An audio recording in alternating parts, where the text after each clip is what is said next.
welcome to our first video since finishing our Mustang challenge. So our videos are all submitted for the Mustang challenge. It was pretty cool doing it for kind of a virtual format this time, not actually going in person, but it was so hard because I was so picky because you could watch the videos and you had to retake. So that will be a separate video, but I thought I'd share with you our first session back to doing some riding work. Now that we're done, the challenge was all groundwork. So I've got the saddle on and we're gonna go for a ride. Our first ride in, I guess it'd be about a week and a half now. So let's see how he does. First up, I'm going to get on Valiente from the ground. So usually I use a mounting block because it's better for the horse's back. To kind of torque them like that on their spine is not super ideal to do frequently, but it is important for horses to be able to have somebody mount them from the ground. So I wanted to give him that experience, but I don't want to repeat that too often because it's not going to be good for him. He's still a pretty young guy. He's 4 years old this year, but he's kind of like he seems like he's still got some filling out to do. So I definitely want to be careful. I keep our rides pretty short and I definitely don't ride him every day. But we're going to take a look at some of the things that we're going to be working on. We always do a little bit of steering stuff, and then we get into what I call the ABCs. So the horse's ABCs are the 8 things that a horse can possibly do: forwards, backwards, sideways, up, down, moving just their shoulders, their hips, and what I call neutral, which is asking your horse not to react. So we're going to look at some of his different buttons for him to understand different things. So a little bit of backup there, which you can see he does pretty nicely. I apologize. I'm like just barely out of the frame there. I'm using my tripod to film. I do have a Pixio, but the Pixio is like a lot to set up every time, and my time is always kind of precious when I'm out there, so it's easier to just set up the tripod. So I apologize for that. And then we were moving his hips. So moving off of my right leg there, asking his hip to move around. So he did that pretty nicely. And then now I've got my left leg on and asking him to move his hip around the other way. So he's shuffling his front legs a little bit this way and a little bit more confused. So I'm just kind of staying with him a little bit and trying to ask him to move that. And I have to kind of check in with my own weight. Where am I putting my weight? Make sure that I'm planting my weight on the foot that I want the horse to pivot on. So this is a little bit harder for him to figure out. You can see I've brought my left arm back and I'm just ever so politely kind of tipping his bum there. And then that seemed to help and offer him that cookie for getting his couple steps there. So I always got to think about how can we make the message that we're trying to get to our horse the clearest possible message. This is moving the shoulders there, trying to ask his back legs to pivot or stay roughly in the same spot and only move his shoulders. So there we go. We got a few steps there, which is pretty nice. I'm going to reward that. And I always start by just getting a few steps of what I want and reward and then move on. I don't dwell on things. So there I should have given him a cookie and I'm going to kick myself. But I was like, oh, he's doing it so nicely. I'll do like a little bit more. And I know better. I mean, I've been training horses a long time and I know better. And I should have rewarded him because then he thought, oh, well, maybe I'm doing the wrong thing. So then we go through a little bit of confusion for a little bit because he's trying to find a different answer because I was rewarding quickly before and then now I'm not. And I do need to make sure he gets his the message kind of suck in before I start asking for too much. So there, when he finally gave me a step, I gave him a little scratch. But I do want to make sure we get more than one step. So I'm just kind of just sticking with him. And then when he gives me a couple steps, then I'm going to offer that reward. And that's my fault. I should have rewarded him sooner. So I'm not mad at him or anything like that. We're not in any sort of disagreement or anything there. Just something for me to remember that I got to reward him more frequently because it got worse before it got better. So we're going on for our sideways, and you can see he sidewayses really nicely. And so I give him his cookie going that direction. And then when we ask to go sideways the other way, we don't have quite the same clarity. So I'm asking for sideways the same way, and he just continues going sideways the way that we were just coming from. So we kind of drift out of frame there for a minute, and I'm trying to help him understand that I want him to go sideways in that direction. So it's kind of a fine balance of using rhythm a little bit with my leg that's pressing. There we go. There's a couple little steps there. So I offer him a little reward there. I'm like, I'm not going to make the same mistake twice of not rewarding the couple steps of try. And sometimes, like, that's just, I know my horses do so much ground stuff and they know the turn, so I expect more of them sometimes. But it's good to be humbled sometimes to remember, he is learning a new language. And so I got to reward his efforts for trying. So to get a few more steps, I end up using the fence to kind of help direct him a little bit more. And we get some more steps, and then I reward him for that. So sometimes that can be helpful to use the wall to help a horse figure out what it is that you're asking them to do. And when they have a little bit of a stickier side, sometimes I'll work on that side a little bit more and help them get the correct answer there. And then he kind of keeps going a little bit more than what I asked, but that's okay. So I offer him up that little reward. So we're going to be chipping away at these ABCs.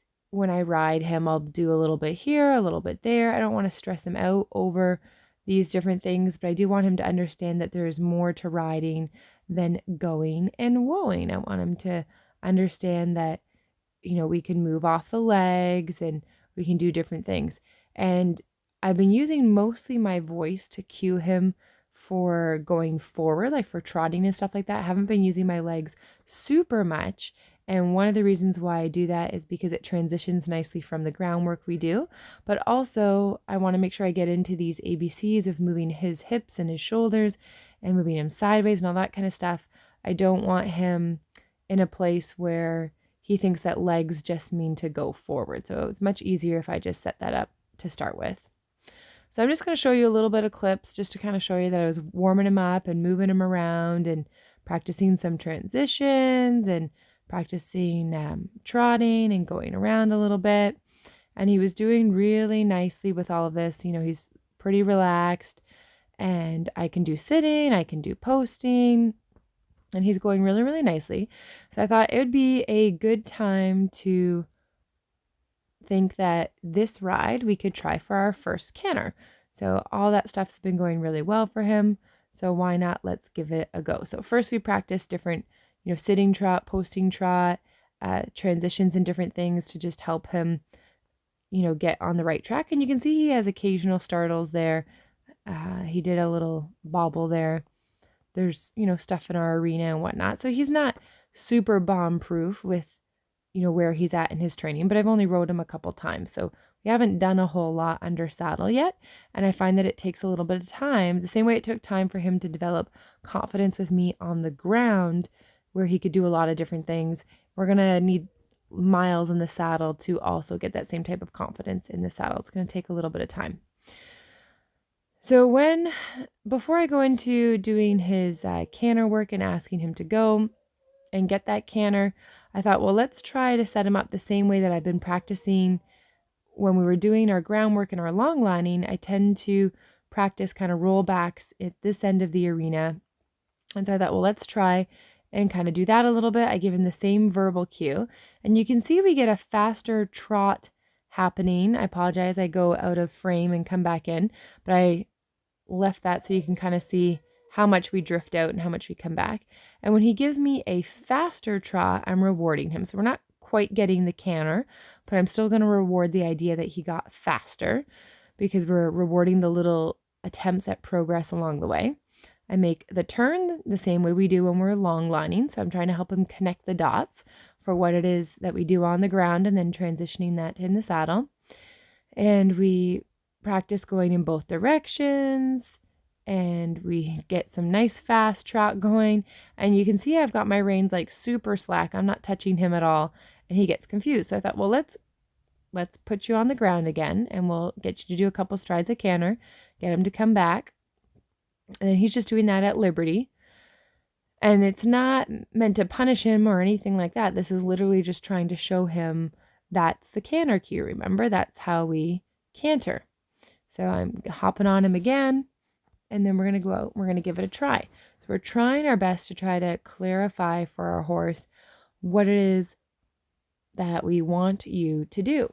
And we're also giving an opportunity to show us if he's too overwhelmed, because the last thing I want to do is just kick him into a canter and really get on his case. Then it might be an explosive canter, and I don't want that for his first experience.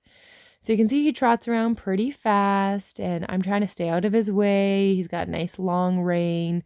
I've got my rein just long enough that I can steer a little bit, but I'm not being mean to him whatsoever. So then I'm like, okay, he's not getting it again. So let's try again, ask him for a canter. So he goes out, gives me a few strides of canter, and then get him to come back and rewarding him for that canter. So I'm trying to get him to understand that this is what I want you to do, is go out and canter. And so here's another little one. I just kind of skipped the whole trot thing again just to show you another piece of go out, get your canter, come back, because we repeated it. It took quite a few times before we actually get what's coming up ahead in this video, which I'll have to keep watching to find out. So, and every time I go to get on him and I get him again, I practice sometimes getting on from different sides. So here's me getting on from the right side. I think it's important to balance out our horses, practice things from both the left and the right. So that's a little look at me getting on from that side. And then there we get like one little itty bitty tiny stride of canter. So I reward that. It's looking really good. And I try again to get our canter and get that one little stride, and he wasn't giving it to me. So I thought, okay, we'll get off and we'll show you again. And always reassuring him, like, you're not in trouble. I just want you to get a little canter stride.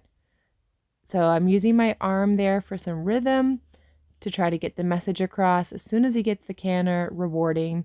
So we're not asking for any specific number of strides right now. We're just simply trying to show him that when you canter, that's what I'm looking for you to do. I'm trying to make that super duper clear for him. So here comes the exciting part. Make sure you're watching this.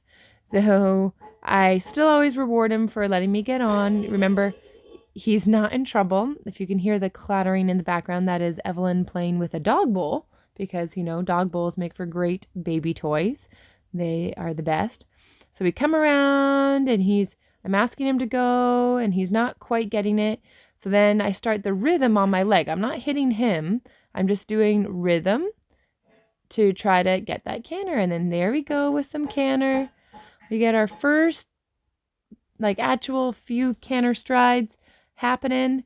So I'm like, yay, he finally figured out what I wanted. So I want to make him feel like $1,000,000, make him feel like a really smart, special pony, give him lots of love, make him really happy, and let him know that that's a really good thing. So then the next time we go to ride and we work on that kind of stuff, hopefully we'll be able to do more.